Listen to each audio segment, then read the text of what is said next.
Picture this. It's the early 2000s, and Blockbuster is the king of movie rentals. Stores everywhere, lines of customers, and late fees raking in billions. But lurking quietly was a small startup called Netflix, mailing DVDs to your home. Fast forward a decade. Blockbuster files for bankruptcy, while Netflix dominates global entertainment. Today, we'll explore how innovation, timing, and strategy allowed Netflix to disrupt Blockbuster and change the way the world consumes movies forever. Let's set the stage. Blockbuster was founded in 1985 by David Cook, quickly becoming the largest video rental chain in the world. At its peak in the early 2000s, Blockbuster had over 9,000 stores worldwide, employing hundreds of thousands of people.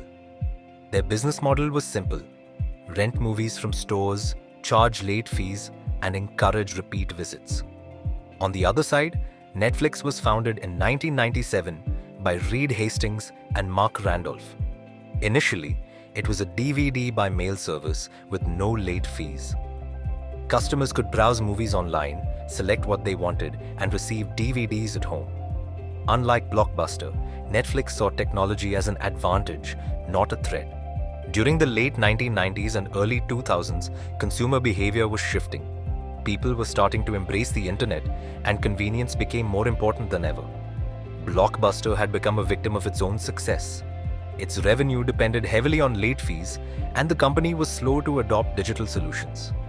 Meanwhile, Netflix identified three key trends. Internet penetration was growing rapidly. People wanted convenience over trips to physical stores. Data and personalization could improve the movie-watching experience. Blockbuster was facing multiple challenges. Customer frustration. Late fees were a major source of revenue, but customers hated them. Surveys in the early 2000s revealed that 80% of Blockbuster customers disliked late fees. Operational limitations. Physical stores had limited inventory, meaning popular movies could be out of stock. Digital blindness. Blockbuster ignored the online opportunity for years. In 2000, Netflix offered to sell itself to Blockbuster for $50 million. Blockbuster declined, thinking mail-order DVDs would never replace in-store rentals. Rigid business model. Their focus was on short-term profit rather than innovation. They saw Netflix as a small competitor, not a threat. So how did Netflix exploit Blockbuster's weaknesses and dominate? 1. Subscription model, 2000. Netflix launched flat monthly subscriptions with no late fees, solving a major pain point. Customers could rent as many DVDs as they wanted, making the experience hassle-free. 2. Personalization and data-driven recommendations, 2006. Netflix developed a sophisticated recommendation algorithm.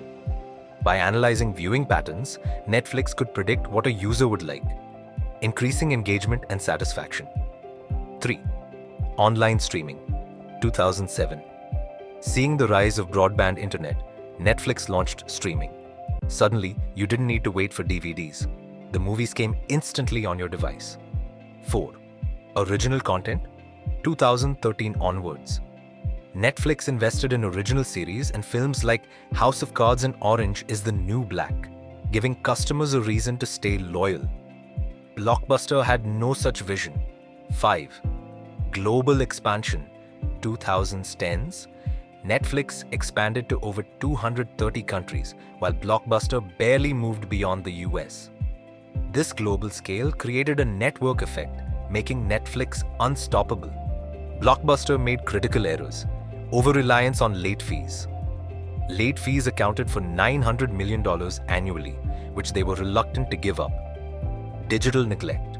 Even as Netflix grew, Blockbuster launched Blockbuster Online too late in 2004 and never scaled it effectively. Failure to adapt. They continued to invest in physical stores while the market was moving digital. Missed acquisition opportunity. Saying no to Netflix for $50 million was catastrophic. In hindsight, that could have saved Blockbuster. The results were dramatic.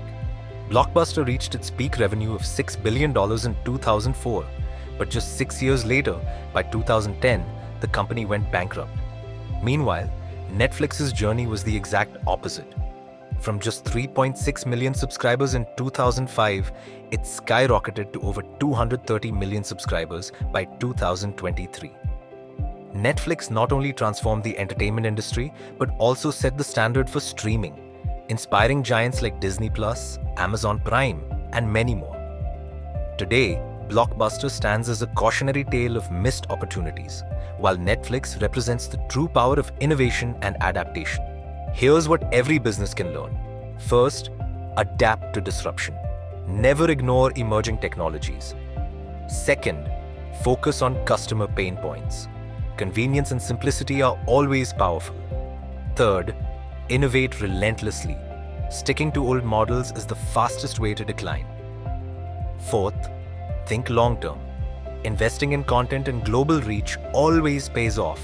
And finally, data matters. Truly understanding your customers gives you a lasting competitive edge.